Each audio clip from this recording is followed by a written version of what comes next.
She's just dead weight. You all know it. I heard it from behind the glass wall, between the reflection of my own face and the company logo etched on the meeting room divider. My name tag caught the light, still clipped to my jacket. I hadn't even stepped inside yet. Jenna's voice rose like perfume, sweet, practiced, dangerous. She means well. She really does. But Claire's just background. Necessary, but not strategic. Laughter followed, casual, relieved.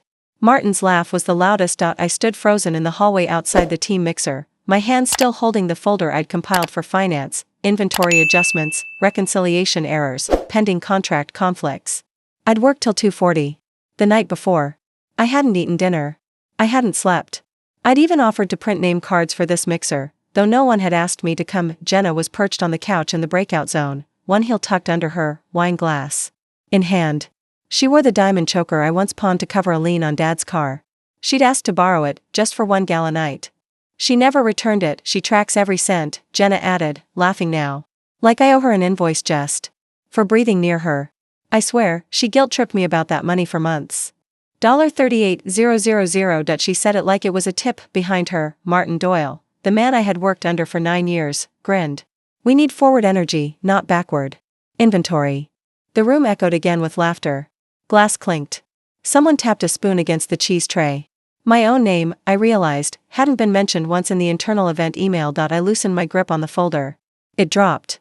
Soft thud. Carpeted floor. That sound, barely audible, was enough. 10 heads turned. Including hers. Jenna's face shifted, momentary panic, then that smile again. That practiced little shrug. Like I was an intern who got lost. Oh? Claire. Didn't see you there. You're early. I wasn't. The mixer started at 5. It was 5:12. I bent to pick up the folder slowly. Then stood. Straightened the spine of my coat. Said nothing. Martin stepped forward. Claire, you know this is more of a relaxed event, no need for reports right now. I handed him the folder anyway. Inside wasn't just reconciliations, there was an attachment, an authorization trail tracing sponsorship funds from our Q3 marketing budget directly to a third-party vendor called J. Maddox Consulting. It had been tagged as a partnership pilot. No performance summary. No campaign metrics. No feedback loop. The account was tied to Jenna's personal email. She didn't know I'd seen it. She also didn't know I'd found the routing code, matching the deposit to the same bank account that received funds the week she called me crying, saying she was being sued by a former intern. Said the intern was threatening to destroy her career. Said Dad might get pulled into it. Said she needed help. Dad called that same night. He didn't even ask how I was. Be useful for once, he'd said. Help your sister. Don't overcomplicate things like you always do. I didn't argue. I wired the money within the hour. I thought it would buy safety. I thought I was protecting something bigger than myself. I didn't know I was funding her branding agency. Back in the mixer, Jenna turned her body toward Martin, her tone softening like a scolded daughter. She means well. She just doesn't know how to collaborate. She's efficient. But she makes everyone tense. My body didn't move. But inside, something rewired. I scanned the room. Taylor from legal was leaning on the kitchen island, nodding. Rashad from procurement smiled. Uncomfortably. Even Margot, who once thanked me for saving her from a shipment delay fiasco, looked away. Not one person said my name, not one person asked if any of it was true. That was the worst part, not that Jenna lied. But that they accepted the lie because it felt more comfortable than my silence. I'd always believed that doing the right thing was enough. That holding the line, keeping receipts, and not asking for credit was its own reward. But the truth is, silence doesn't make you respected. It makes you disposable. That night, I drove home without turning the radio on. The folder sat on the passenger seat. My knuckles were white against the steering wheel. I passed my father's house on the way. The porch light was on. Jenna's SUV was in the driveway. A part of me almost stopped. Just to ask what, why they let her tell that story? Why I was the one who was always too much, too sharp, too stiff, too late to smile. Instead, I drove past. The GPS said, home in 6 minutes.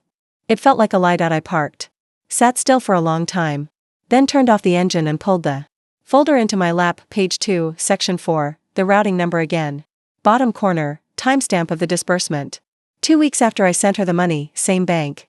Same sequence. A fictional vendor, funded by internal budget and launched with a lie. That's when the clarity came. Not anger. Not grief. Just alignment. She wasn't impulsive, she was strategic, which meant I had to be more. So I took the folder inside. Removed the paperclip. Reorganized the order of the reports. Then I opened a new document, not to report her yet. Not to retaliate, just to start mapping what I knew. I didn't tell anyone. I didn't change the way I spoke in meetings. I didn't even take a sick day, but I began to sort the emails differently. I began printing 2 copies of everything. I began asking questions, not out loud, but to the system. Every time someone laughed at one of Jenna's jokes, I noted who. Every time Martin deferred a process decision to the PR side, I took a screenshot. Every missing signature, every altered metadata tag, every skipped approval chain, I collected them the way Jenna collected praise, quietly, lovingly, with intention. I wasn't building a case. I was setting the table, and when the time came, I'd let them all serve themselves. I didn't need revenge. I needed the room to hear the truth, out loud, with no room for denial. Jenna always said I was too organized. She was about to find out just how dangerous that could be. I was 16 when I realized my name only came up when something needed fixing. The freezer had stopped working. Jenna cried because the ice cream melted. Dad sighed like I'd done something wrong and handed me a toolbox I didn't know how to use. No one said thank you when it worked again. That memory came back to me while I sat in the dark, sorting through receipts from 2 years ago, trying to trace when exactly I started disappearing. Jenna didn't steal the spotlight. She was handed it, on bone china, with applause. Even when she failed, it was framed as flair. The time she crashed Dad's car while sneaking out? She has spirit, Mom said, sipping chamomile. When she dropped out of grad school 2 months in? At least she had the courage to try. I stayed in. Paid off my student loans. Covered Dad's back taxes. No applause. Just silence. The $38,000 didn't leave my account in one lump sum. That's what made it harder to see. It bled out in transfers. Some marked urgent, others labeled with nothing. The first came the night Jenna called, voice trembling. There's a man threatening to sue, she said. He said he's going to ruin me. I made a mistake with a contract. I didn't mean to. But if this goes public, it'll drag Dad in. Claire, I need your help. Just this once. Just this once. Dad followed up 20 minutes later. This family has always been judged harshly, he said. Help your sister. If you don't do it for her, do it for me. You're the responsible one. You understand stakes. That was the compliment. That I understood stakes. I sent the first transfer before sunrise. 2 weeks later, Jenna posted a photo from a rooftop launch event. She wore a silk dress and tagged a new business handle, J. Maddox Consulting. The caption read, she believed she could, so she did. I read it 3 times before closing the app. I told myself maybe it was sponsored. Maybe it wasn't real, but a week after that, I spotted the handle again, in a vendor intake email routed through our company marketing portal. It had a small green tag next to it, pilot partner, fast track clearance approved. I hadn't approved it. But Martin had. He used the phrase, let's give Jenna's side hustle some oxygen. That's what he called it. Oxygen. I didn't say anything. Not to him. Not to her. I just opened a spreadsheet. Labeled it, side flow. Every invoice went in. Every cleared payment. Every date, every memo. Quiet, symmetrical. No anger. Just structure. Ben came over that Sunday. He stood in my kitchen like he owned it. Wiped his hands on my towel. Looked around like he expected more pictures on the walls. Your sister is doing real things now, he said. You should support her. He said it like I hadn't already. I asked if she had repaid anything yet. He stared at me like I'd spoken another language. Claire, you don't give to get. That's not family. You were always so transactional. That word stuck with me. Transactional, not strategic. Not sensible. Not clear. I.transactional. As if keeping track of what I gave meant I loved less. He left behind a grocery bag. Inside, a used coffee maker and a note that read, don't be so cold. I donated both. At work, Jenna's influence grew. She started showing up in Martin's slides. First as PR strategy, then as brand voice. I ran cost analysis. On vendor fulfillment. She ran hashtags. I watched the numbers. Her pilot project received triple the support budget compared to our last logistics update. And no one questioned it. Martin said she had visibility. That word again, visibility. Mine was a name buried in shared folders. Hers was the one you invited to ribbon cuttings. When I flagged a discrepancy in the marketing ledger, a repeat payment to the same routing number, Martin thanked me and said he'd circle back. He never did. So I followed the number myself. The account was registered under a financial entity in Jenna's name. Not our company. Not an affiliate. Personal. I kept going. I pulled printouts. I labeled them by quarter. I started locking them in a drawer at home. Leslie passed me in the hallway one day and asked if I'd eaten. I hadn't. She gave me half. Her sandwich. Turkey on rye. You look like you're holding something in, she said, gently. I smiled. I'm just busy.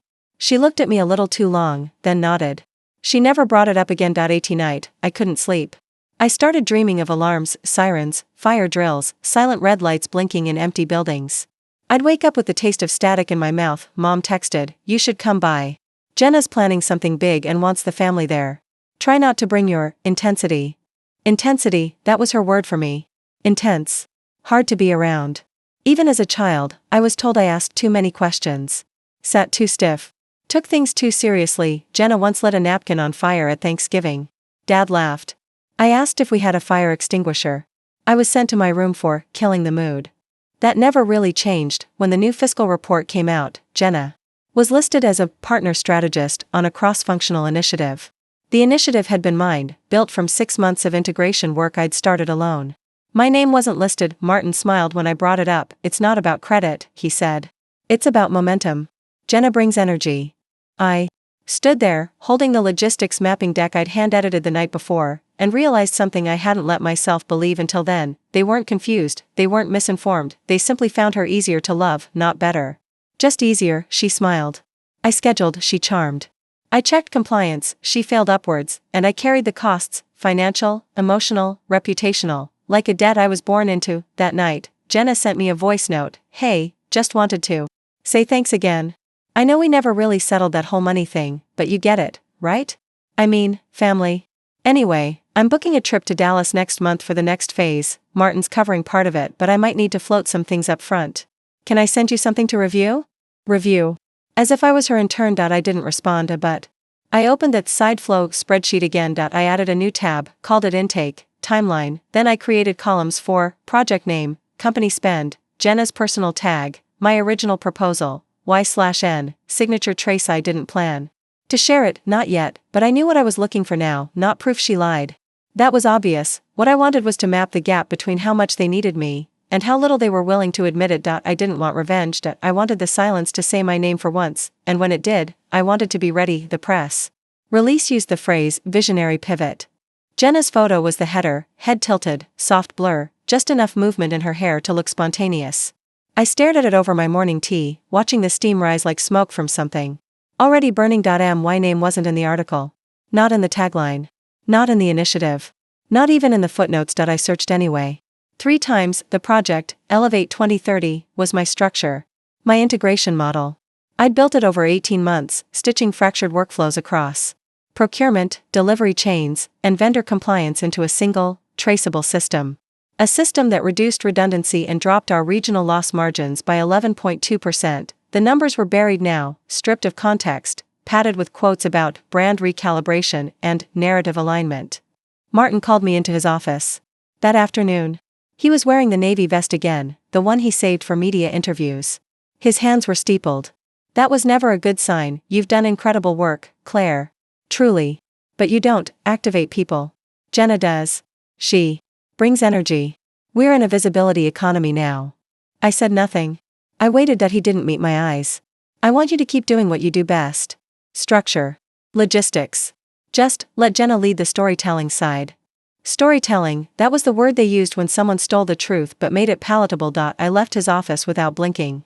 Back at my desk, I opened the internal platform and clicked through the final version of the Elevate slide deck. My diagrams were still there.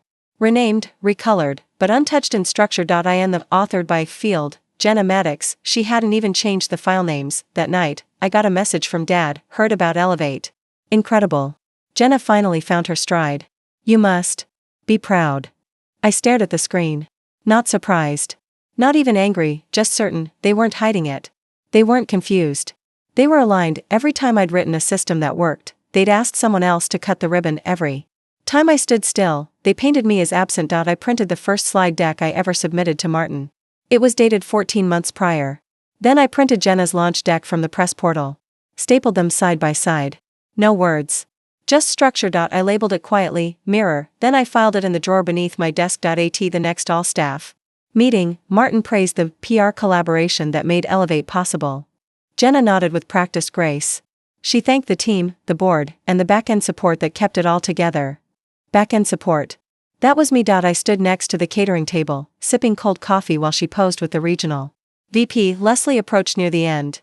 She didn't ask anything. Just glanced at the untouched copies of the initiative handouts and said, "You used a different font in yours." I looked at her. Her tone was flat. Not mocking. Just careful. She handed me a ginger scone and walked away. After the meeting, I found a new password-protected folder inside our shared cloud. Titled, JMC Strategy. I knew that acronym. Jenna Maddox Consulting. I opened it. Inside, templates. Influencer rollout guides, media training budgets, all tagged for internal use. All built against our department's code. She hadn't separated her brand from ours. She'd fused it. When I checked the payment cycle, I saw a vendor routing approval tied to my department. My name was listed as the internal sponsor. I hadn't approved anything. I stared at the entry. No one had forged my signature. They hadn't needed to. Martin had forwarded my credentials when I was on sick leave 2 months ago. A one-time access handoff, he said at the time. To keep projects moving. He'd given her the key. And she'd rewritten the locks. That night, I drove to Dad's house. I didn't plan to go inside. I just needed to see it. The porch light was on. Jenna's car was in the driveway. There were laughter shadows behind the front curtains. I parked half a block away and sat with the engine off. Then I stepped out. Just to breathe. The grass was overgrown. The same cracked birdbath I once scrubbed clean as a child leaned to the left. I remembered the feel of its porcelain rim under my palms. Cold. Ungrateful. Ben opened the door before I reached the steps. Claire, he said, not surprised. He didn't invite me in. I saw the article, I said. He nodded. She's come a long way. I'm proud. I waited. Nothing else came. Do you remember when I paid your back taxes? I asked quietly. He shifted. What does that have to do with anything? You said I was responsible. That I understood stakes. I did. And now? He looked past me toward Jenna's car. Now I think she's finally living up to her potential. You had your turn. My turn, like life was a single chair and I'd stood up too early. I left without another word. The next morning, Jenna forwarded me a feedback survey. We're gathering impressions of the Elevate rollout. Would love your input on how you think it reflected operational alignment. Appreciate your expertise. There was a smiley face at the end. Not a period. I replied once. I decline. That was all, but I added a new row to my spreadsheet. I copied the survey email, the payment tag, and the initiative slide deck into a side archive. I called it Ghost Credits. I was no longer keeping track for vindication. I was documenting the anatomy of theft, not just financial. Not just intellectual, but narrative theft, the story of what I'd built, reshaped to fit someone else's mouth. At lunch, I saw Martin in the break room. He nodded politely. You've been quiet, he said. Everything okay? Perfectly, I said. He smiled like I'd confirmed his assumption, that I'd accepted my place. That I'd bowed out gracefully, but I wasn't gone. I was waiting. In strategy, timing is never loud. It's cumulative. You don't detonate the mine when it's planted, you wait for the weight of the lie to step on it first, and she would, because Jenna couldn't stop performing. Eventually, she'd need to stand on a stage too big, too public, too structured for charm to hold it up, and when that moment came, I'd already have the foundation cracked. Quietly. Precisely. Without a single wasted word. My calendar started emptying itself. Meetings I'd scheduled weeks in advance quietly vanished from my view. Threads I initiated were answered once, then left to rot. The project management board I maintained lost its color-coded tags. Tasks reassigned. Statuses changed. But never by me. No one said a word. It happened like winter, gradual, quiet, and with the pretense of natural shift. I walked past Martin's office one morning and heard laughter. I paused long enough to hear my name. She's brilliant, sure, Jenna said, in her usual bright tone. But Claire makes everything heavy. Even emails feel like checklists. Martin chuckled. She should have gone into compliance. She basically already has, Jenna said. But without the charm. When I stepped into the hallway, Jenna smiled at me. Not startled. Not guilty, just polished. Later that week, Martin presented a revised org chart. Jenna was now listed as strategic lead for external narrative alignment. A made-up title. But one that gave her direct oversight on both PR and cross-departmental messaging. My title stayed the same, except now I reported to her. No announcement. No meeting. Just a quiet database update. I found out because Leslie sent me a Slack message. Hey, saw the change. You okay? I didn't reply. Jenna sent me an emoji that afternoon. The winking one. No text. Just that night, Dad forwarded me a post. Jenna again. A photo of her speaking at a panel. The caption read, owning your voice when they call you too much. He added, she's learned to thrive. You could too, if you stopped clinging to control. I stared at that sentence for 27 minutes. Then I muted his number. The next morning, I walked into the break room and saw Taylor and Rashad looking at something on a phone. They stopped when I entered. Smiles vanished. The phone flipped. I didn't ask. Back at my desk, I checked Jenna's profile. She'd posted a story. A screenshot of a quote card that read, "You don't owe your sanity to people who only call you helpful when they're overwhelmed." The image was layered over a childhood photo. The two of us on a swing set. She had a ribbon in her hair. I had dirt on my knees. The implication wasn't subtle, the likes were already in the hundreds. I kept a physical notebook now. Not a digital log, just pen and paper. Dates. Names. Context, not for confrontation. For clarity, the silence wasn't new. It was just more coordinated. At the next team-wide sync, Jenna walked in late and greeted everyone but me. I was sitting closest to the door. Martin didn't look up from his tablet. He praised fluid execution across brand layers. Leslie raised an eyebrow. I didn't. I took notes in shorthand. Not for the minutes. For the gaps. At 2:42 p.m., Jenna said, "We're looking into rebranding the inventory process so it feels less punitive." No one asked what that meant. At 3:05 p.m., Martin asked Jenna to lead the vendor alignment feedback loop. I'd built that loop. At 3:17 p.m., Leslie dropped a single paperclip off the table and bent to retrieve it. It wasn't an accident. After the meeting, she passed by my desk and whispered, "They're trying to unname you." I didn't flinch. At home, I opened the locked cabinet and reread my sideflow documents. Traced routing tags again. Noticed something new. Point 3 expense approvals had been flagged, auto-reviewed, under my ID. On dates I was listed as out of office. Martin's assistant, Kevin, had access to my proxy codes. I'd once shared them on a weekend when a delivery log crashed and he needed to run a batch upload. He said, "You're the only one who knows how to fix this." I said, "Don't change anything permanent." He promised. 2 weeks later, the system approved a $12,800 PR training contract, vendor name, Maddox Narrative Studio. I hadn't seen it. It was buried under Jenna's rebranding pilot.no line item. No alert. I printed it, then I printed the original Slack thread with Kevin, where I gave him proxy access. The timestamp. His thank you. I clipped both to a fresh folder. Labeled it leverage, indirect.no confrontation. Yet, the next Sunday, I went to visit Mom. She'd invited me to brunch, something she rarely did without Dad prompting it. She served orange juice and store-bought croissants. I said thank you. 15 minutes in, she cleared her throat and said, "Your sister feels like you're not happy for her. She's trying so hard, Claire." I didn't answer. She kept going. "You could have had the spotlight too, if you weren't so heavy-handed." I looked at her hands. Manicured. Quietly tapping the porcelain rim of her cup. "You know what people say," she continued. "They say you're intimidating. That you make people feel small. Even when you mean well." She smiled after that.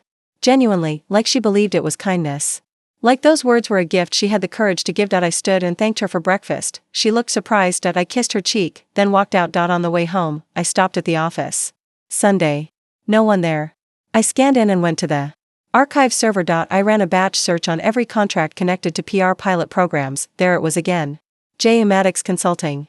But this time, it had a parent link, Maddox Narrative Studio Incorporated.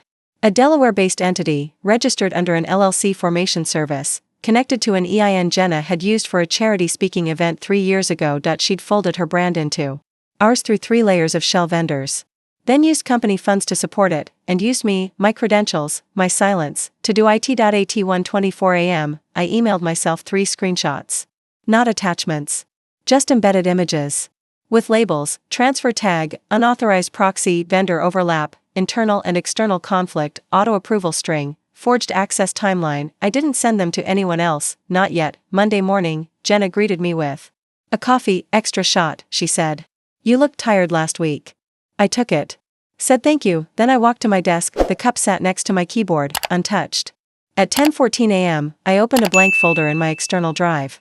I named it Fallout Staging, then I wrote a single note to myself on a post-it and slid it under my keyboard tray. It read, "Let her keep talking, the boardroom was too cold." It always was. I sat at the far end, where the AC vent hummed behind my shoulder and the light from the projector blurred the edge of the screen. Jenna stood at the front, clicking through her slides.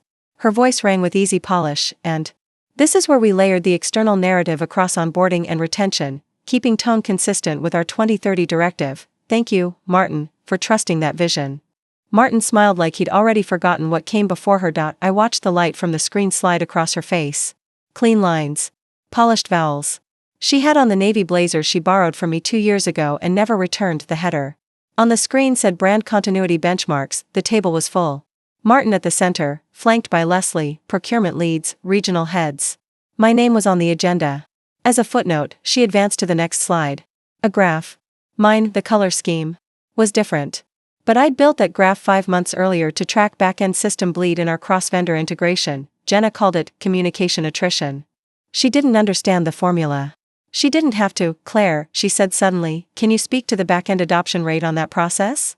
Everyone turned to look at me. She smiled like she'd offered me a gift. I stood slowly. My name's been removed from the last 3 versions of this deck, I said. Jenna blinked. A few heads shifted, but I'd be happy to speak, I added.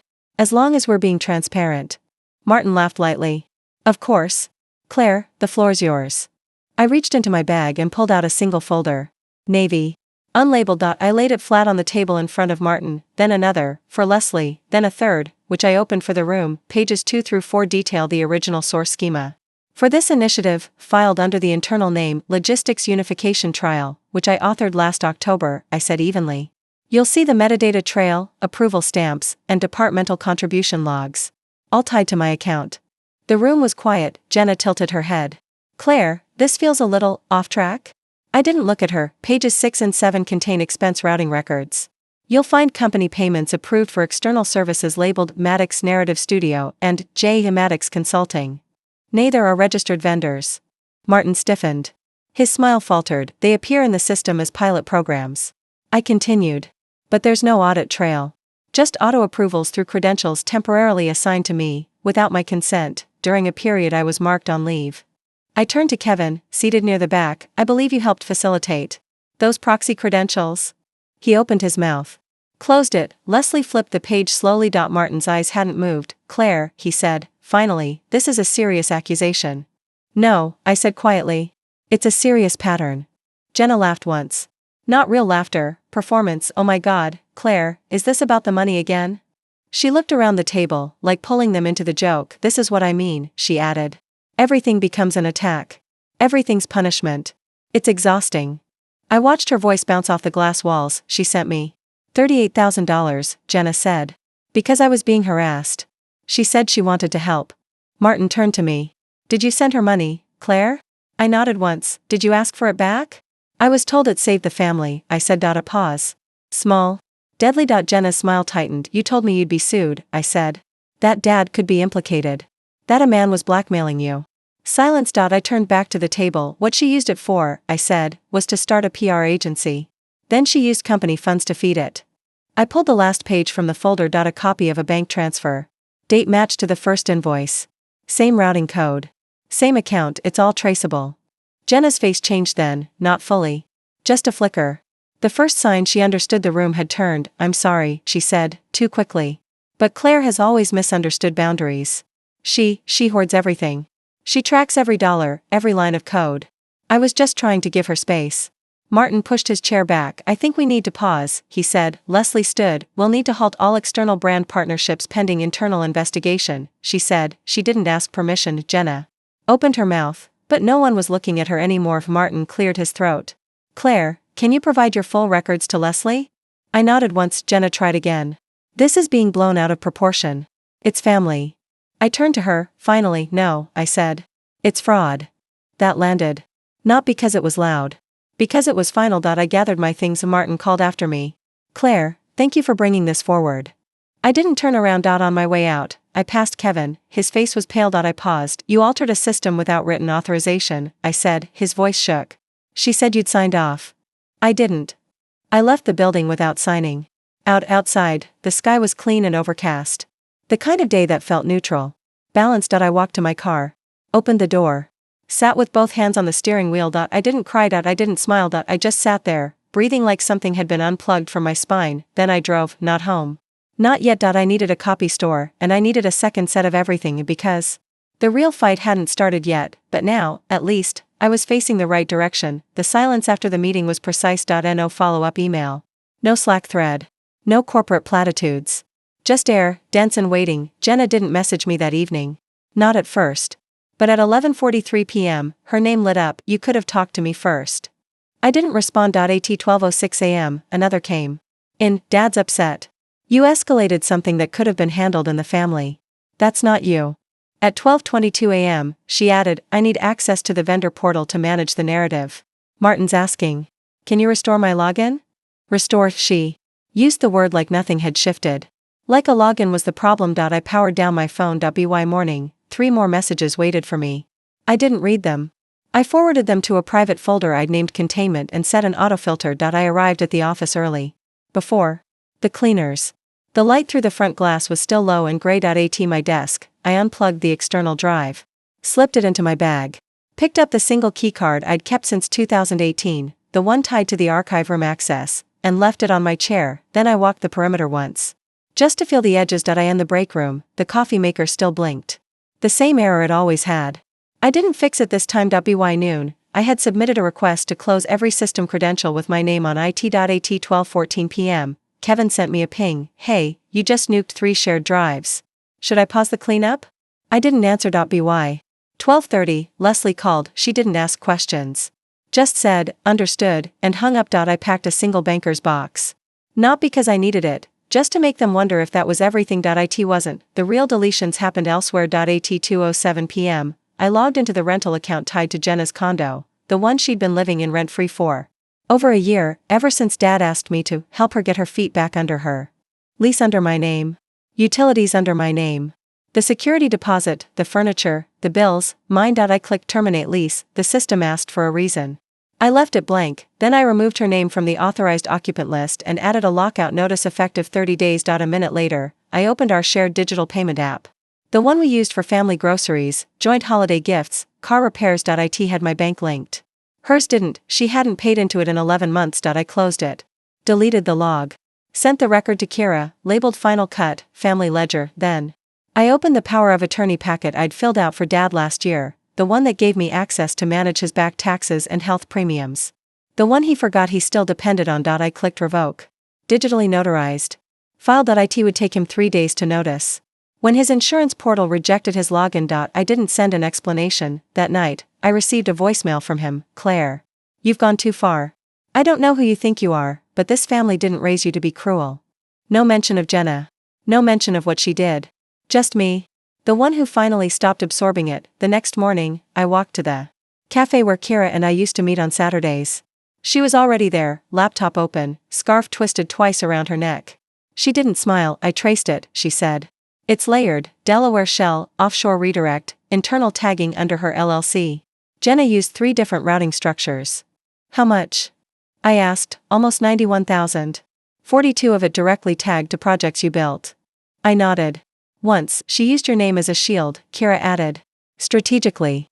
Every time she needed plausible cover, she rerouted it through your legacy assets. Procurement logs. Systems you designed. I didn't answer. You want to pursue it? No, I said. Not legally. Not yet. She closed the laptop. Waited. I want to bankrupt her without saying a word. Kira raised an eyebrow. Ethically? I stared at her. I didn't say quietly. That night, Jenna showed up at my apartment. She buzzed 6 times. Then called. Then left a voicemail. You've humiliated me. You've burned the bridge. And I still don't get why. You could have said something. You could have fixed it like you always do. Fix it, she thought that was my role. My programming. I stood behind the curtain and watched her silhouette pace at the gate. Her coat was expensive. Her boots were clean. She looked like someone rehearsing heartbreak in a mirror. I didn't open the door. At 9:37 p.m., a final text came in. You're erasing me. I stared at it, then typed back, no. I'm letting you exist without me. Then I blocked her. The next day, Leslie sent me a message. Jenna's been suspended pending review. Martin says it's temporary. But you should know, your records made it impossible to deny.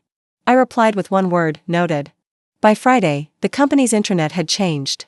Jenna's title was gone from the leadership banner. Her PR portal had been locked. All posts under review. Dad called again. I watched the call ring. Then declined. I opened a drawer and took out the small wooden box I kept since childhood. Inside, a folded note from my mother, written when I turned 13, you're so serious. Try smiling more. Underneath it, a photo of Jenna, age 8, smiling with frosting on her face. Me in the background, cleaning the counter. I burned the note in the sink, then I took the photo, sliced it in half, and filed the left side in a folder marked before, the right side I threw away. By Sunday, no one had heard from me. No family thread. No calls. No gifts. Jenna's birthday came and went. No card. No flowers. Dad posted a quote online, a daughter who dishonors her blood forgets where she came from. I reported it for harassment. No one called back. I watched the house from my car that night. Just for a moment, lights on. Laughter inside, the porch light never changed, but Kira slid the paper across the cafe table without a word. The ink hadn't even dried properly, her pen had smudged the corner of one figure, the number still readable, $38,000, listed under initial transfer from personal account, flagged as non-refundable contribution. I didn't touch the page. The noise of ceramic mugs and espresso steam filled the air between us. She watched me, waiting. Not for an outburst, she knew me better than that, but for the moment I'd stop pretending I hadn't already known. It was never alone, Claire, Kira said quietly. Not on her end. Not on theirs. I nodded once, steady. I know. She reached into her bag again and pulled out a printed chain of emails. No subject lines. Just timestamps, a few snide emojis, and the same thread of implication. She'll send it, just stall her with Dad. Play fragile, a line near the bottom, she still thinks it's about Mom's house lean. Let me believe Jenna's shaky voice over the phone had been real. Let me picture our childhood home at risk, our mother's face distraught, our father, despite everything, desperate. Let me wire the exact number they asked for without question. Without hesitation, and without a receipt. Because that's what Claire does. She helps. I folded the email slowly. Not out of care. Out of precision. One crease, then another. My fingertips held steady. Inside, I was not. They think you'll do nothing, Kira added, her tone carefully flat. That you'll just walk away. I looked up. That's what I want them to think. For a moment, she didn't speak. Then she sat back, understanding blooming behind her eyes. You're not here to decide what to do. No, you already started. The smudge on the figure. The emojis in the thread. The specific misuse of contribution.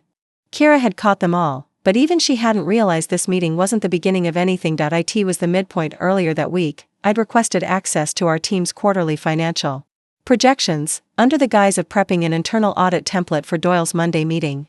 Jenna had approved it herself, half distracted, mid-laugh, joking with Martin by the elevator. I watched her tap yes on the access portal, then turn away, trusting I'd be too professional, or too forgettable, to dig. What I found wasn't criminal. It was worse. The numbers from Jenna's new PR initiative didn't line up. Venue deposits were bloated. Speaker fees duplicated. Branding contracts redacted with vendor names replaced by personal contact, cleared by CFO, but no cross-verification anywhere in payroll. The budget bled. And no one questioned it, because Jenna's events brought in camera crews, influencers, and shiny success metrics that Martin fed to the board. Meanwhile, my team had absorbed a hiring freeze, cut back overtime, and merged roles. Claire's department could tighten up. Jenna's couldn't be touched. Back in the cafe, Kira narrowed her eyes. You're building something. But you won't go to HR yet. No, why? Because Leslie's watching. But she's not ready. She's the only one who hasn't taken sides. I shook my head. Not true. She has, just not visibly. Kira smiled without warmth. Smart woman. That night, I drove past my parents' house. The porch light was on. I didn't stop. A week ago, I'd brought over a tax folder.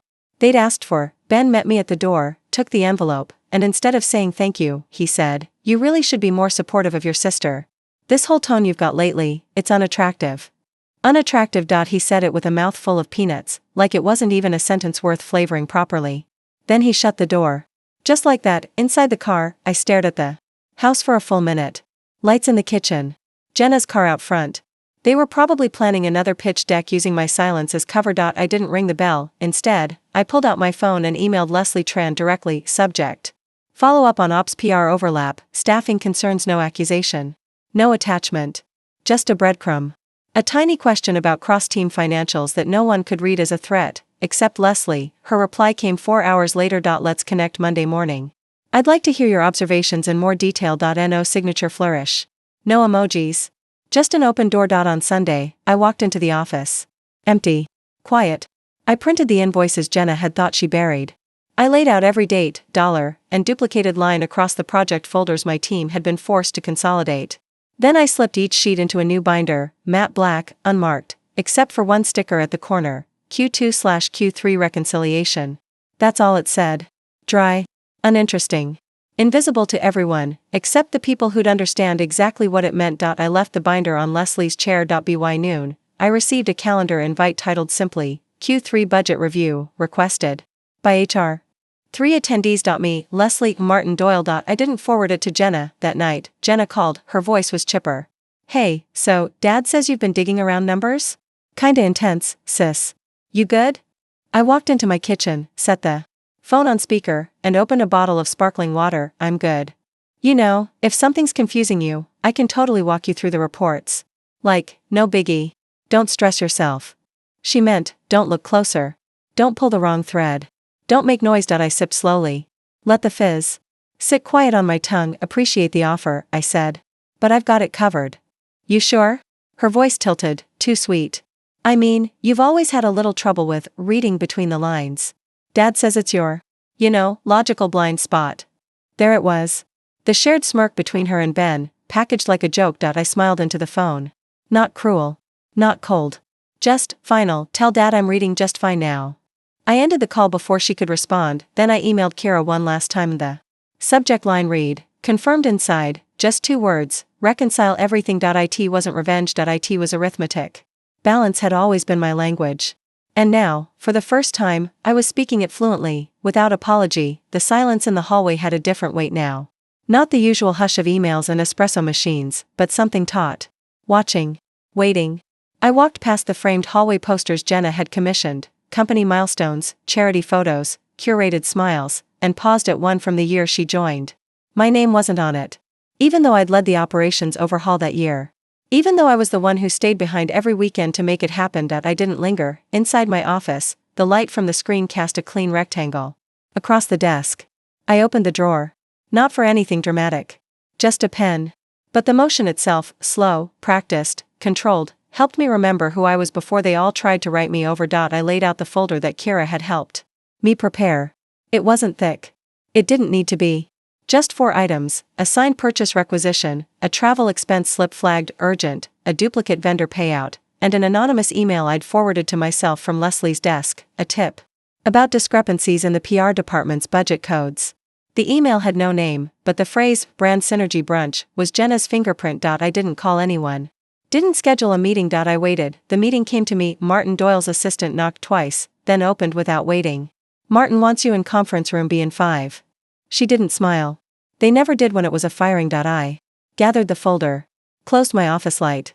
Walked out without a word. Inside the room, Jenna was already sitting at the head of the table. Her blazer a perfect navy. Manicured hands folded just loosely enough to seem casual. She didn't look at me. Just kept tapping her tablet with one perfectly glossed nail. Next to her, Martin adjusted his tie and cleared his throat, as if rehearsing how firm he needed to sound. Leslie was there too, sitting off to the side, no notepad this time. Just watching. Her eyes didn't blink much. Claire, Martin began, we've been reviewing departmental cohesion. There've been concerns. About tone, about collaboration. About perception. I said nothing. Jenna's department, he continued, has flagged some friction. And frankly, some financial questions have come up. Payments that weren't aligned with your team's forecasts. Jenna finally looked up. Her smile was light. We just want clarity, Claire. Not conflict. I placed the folder on the table. Martin frowned. What's that? Clarity, I said. Jenna leaned forward, voice still soft. Claire, this isn't a gotcha moment. It's not, I agreed. It's a pattern. Martin opened the folder. Slowly at first. Then faster. The silence broke with the sharp sound of pages flipping. This vendor was approved through your team, he said. Confusion setting in. No, I replied. It was forwarded through a chain that begins in PR. The final signature belongs to someone using my login. That's why I'm here. Not because I made the error, but because someone wanted it to look like I did. Jenna's lips parted slightly. You're accusing me of fraud? I looked at her. Finally, I'm not accusing. I'm showing. Leslie reached across and picked up the last sheet. The email. Her face shifted.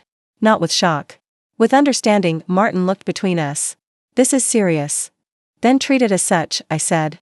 Don't dilute it with buzzwords. He turned to Jenna. You told me Claire approved that brunch series. She did, Jenna snapped, then caught herself. Softer now. I mean, we discussed it. You emailed her the morning after, I added. Which means either I approved something I hadn't seen yet, or you lied. The silence that followed wasn't uncomfortable. It was precise. Sharp. Leslie closed the folder and slid it toward Martin. I think we need an audit, she said. No need, Jenna interjected. This is petty. She's upset because I'm quiet, I cut in. Not upset. And I'm not here for revenge. I'm here for correction. Ben Maddox entered then. Uninvited. He must have been hovering outside. What is this circus? He barked. Claire, you're dragging family into office matters now. I didn't look at him. Claire, he repeated, louder this time. Answer me. Leslie stood up. Mr. Maddox, this is an internal session. I'm going to have to ask you. No, I said. Let him speak. Let them all. Ben pointed at the table. This is the problem. You think being quiet makes you right. But no one trusts you, Claire. Not in this family. Not in this company. I didn't move. But I saw Martin glance at Leslie. Then back at the folder. A pause. Then uncertainty. Jenna tried again. We've all had to make quick decisions, Claire. Especially during growth. You think you've caught something big. But it's just business. You're reading into things because you don't know how to lead people. That's when I opened the last envelope in my bag. Printed emails. Dated. Timestamped. Forwarded from Kira's system after we traced the reimbursement chain. Martin read the first line, then leaned back. Ben looked between them, confused. What's that? Proof, I said. Of the $38,000. The lie. The misuse. The pipeline that led from my account into Jenna's agency, one that never declared itself on record. Jenna's hand trembled. Leslie looked straight at me. Why now? Because the story they built can't hold. Anymore. Ben shook his head. You're still a burden. I know, I said. That's why none of this is for you. And I turned toward Leslie. I'm ready to submit the formal grievance. With signatures. And backing from an external audit. She nodded once. Let's proceed. I walked out without waiting for the room to decide whether I was right or wrong. They would follow. They always do. The hallway was quieter than usual, even for a Friday. Desks sat untouched, inboxes open but ignored. Jenna's office door had been closed since morning, not slammed, just silently locked, as if she knew. As if the silence could protect her. It couldn't. I stood by the break room window with a coffee I didn't drink. The cup warmed my hands, but I didn't need heat. I needed clarity. Not one person had spoken to me since the audit notice went out. Leslie had issued it at noon. By 2, half the office had left early. I stayed at 4:03 p.m., the elevator opened. Kira stepped out, not in her usual jeans, but a pressed charcoal suit and a red folder tucked beneath one arm. She nodded at me. We didn't smile. She placed the folder on my desk. You'll want to be the one who hands it over. Inside was the final reconciliation. The money Jenna used hadn't gone into a failing loan. It went into a shell brand, one registered in my name, without my knowledge. The accounts were backdated. The board would see. The law would follow. I walked to Leslie's office. Her blinds were drawn. She opened the door before I knocked. Do it clean, she said. I nodded. No anger. No pleasure. Just execution. At 5 p.m., we stepped into the boardroom. Martin was already seated. His hair looked thinner under the lights. Jenna sat beside him, palms pressed flat against the table. Her father, our father, paced in the corner, arms crossed, muttering. I set the folder down. Leslie sat beside me. Kira remained in the hallway. Watching. Silent. Present. Martin began. Before we proceed, I interrupted him. This won't take long. Jenna looked up. Claire, I'm not here for you, I said. She blinked. Just once. But her mouth didn't close. I opened the folder and slid the signed purchase trail forward. Your department funneled over $38,000 into a private venture. That venture used my name, my ID, and company funds, without disclosure. Martin reached for the paper. Is this? Leslie added, we verified everything. Ben stepped forward. This is ridiculous. Claire always makes herself the victim. You gave her that money. No, I said. You told me Jenna was being sued. You said the family would be ruined if I didn't help. You said Mom wouldn't survive the stress. He scoffed. You believe that? I did. Martin flipped the last page. His face went pale. Leslie handed him a final slip. HR recommends immediate suspension and legal review. Ben slammed the table. You would do this to your sister? She did this to me, I replied. I'm just documenting it. Jenna whispered, you think this will make them love you? I turned to her. No. I think it will stop them from lying about me. Martin stood. We'll proceed accordingly. Leslie spoke last. Claire, you're not required to stay through the legal phase. I know. I left the room. No folder in hand. No weight on my back. The air outside had cooled. Kira waited by the door.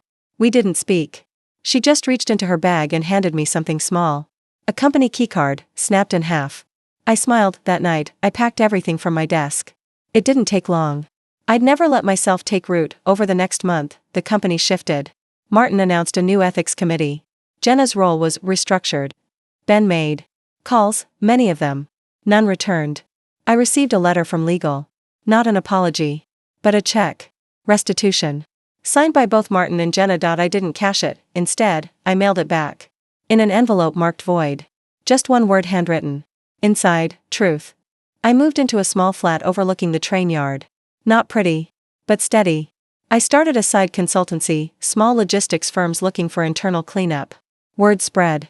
Clients followed. Leslie emailed once. No subject line. Just a sentence, you changed the story. I did, because I stopped letting other people write it. It's easy to believe you're the problem when the people you love say it enough times. When your silence becomes the proof they use against you.